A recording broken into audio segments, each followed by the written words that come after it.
May mga taong dumarating sa buhay natin, hindi para manatili, kundi para turuan tayo ng mga bagay na hindi natin matututunan mag-isa. Minsan, akala mo na siya na. Kasama mo siyang bumuo ng mga pangarap, mga plano, mga pangakong sabay ninyong pinaniwalaan. At habang lumilipas ang panahon, hindi mo na lang siya minamahal. Naging bahagi na siya ng bawat bersyon ng kinabukasan na naisip mo. Kapag iniisip mo ang mga susunod na taon, kasama siya. Kapag iniisip mo ang mga tagumpay na gusto mong marating, kasama siya. Kapag iniisip mo ang tahanang gusto mong buuin, kasama siya. Kaya kapag dumating ang araw na wala na siya, hindi lang tao ang nawawala. Kasama ring nawawala ang mga pangarap na dati ninyong binuo. At yun ang masakit. Dahil minsan, hindi ka umiiyak dahil nawala ang isang tao. Umiiyak ka dahil kailangan mong pakawalan ang hinaharap na matagal mong pinaniwalaan. At walang madaling paraan para tanggapin yan.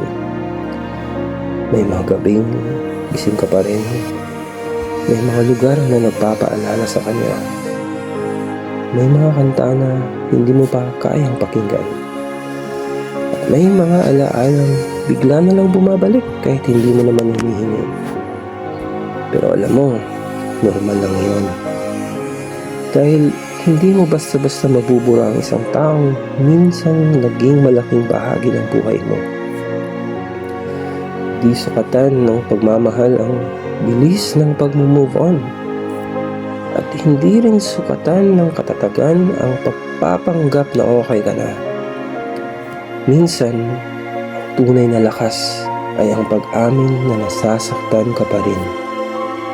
Habang pinipili mo pa rin magpatuloy. Habang lumilipas ang panahon, may isang bagay kang unting-unting naiintindihan na hindi lahat ng relasyon ay nabigo. May mga relasyon na natapos lang, magkaiba ang dalawa. Dahil may mga taong dumarating para samahan ka sa isang bahagi ng biyahe, pero hindi para makasama mo hanggang dulo. At kahit masakit ang gapin, hindi ibig sabihin na walang halaga ang pinagsamahan ninyo. Hindi ibig sabihin na peke ang pagmamahalan. Hindi ibig sabihin na sinayang ninyo ang panahon. Minsan, natapos lang talaga ang kabanata. At yun ang realidad ng buhay. May mga taong mananatili at may mga taong magiging alaala na lang. Pero pareho silang may naiwan na aral. At siguro, isa sa pinakamahalagang aral ay ito. Na hindi mo kailangang habulin ang mga taong piniling maglakad sa ibang direksyon. Hindi mo kailangang pilitin ang isang bagay na ayaw nang manatili. Dahil ang pagmamahal ay hindi pagsusumamo. Hindi ito pagpilit. Hindi ito pagkawala ng respeto sa sarili para lang may manatili. Darating ang panahon na titigil ka sa pagtatanong kung bakit nangyari.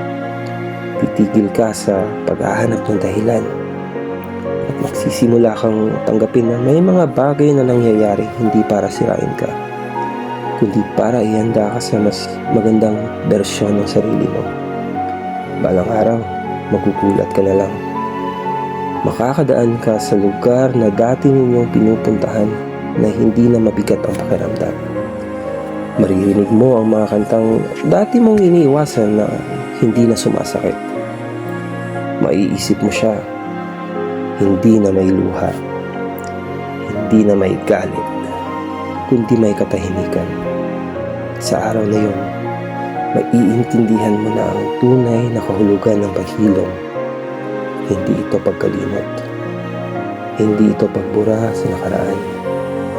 Ito ay ang kakayahang alalahanin ng lahat na hindi na nasasaktan. Kapag dumating ang araw na yon, mapapangiti ka na lang. Hindi dahil bumalik siya, kundi dahil bumalik ka sa sarili mo. Sa sarili mo matagal mong nakalimutan habang inuuna mong mahalin ang iba. Doon mo lang mauunawaan na minsan ang pinakamagandang bagay na nangyari pagkatapos ng isang masakit na pagtatapos ay ang pagkakataong makilala mo muli ang sarili mo. Kaya kung nasaktan ka ngayon, huwag mong madaliin ang paghilom. Walang deadline ang pag-move on. Huminga ka. Magpahinga ka kung kinakailangan. Pero huwag kang titigil sa paglalakad. Dahil hindi pa ito ang katapusan. May buhay na naghihintay sa iyo sa kabilang dulo ng sakit na ito. At balang araw, magpapasalamat ka rin. Hindi dahil nawala siya, kundi dahil natutunan mong mahalin muli ang sarili mo pagkatapos ng lahat. At doon magsisimula ang bago mong kwento.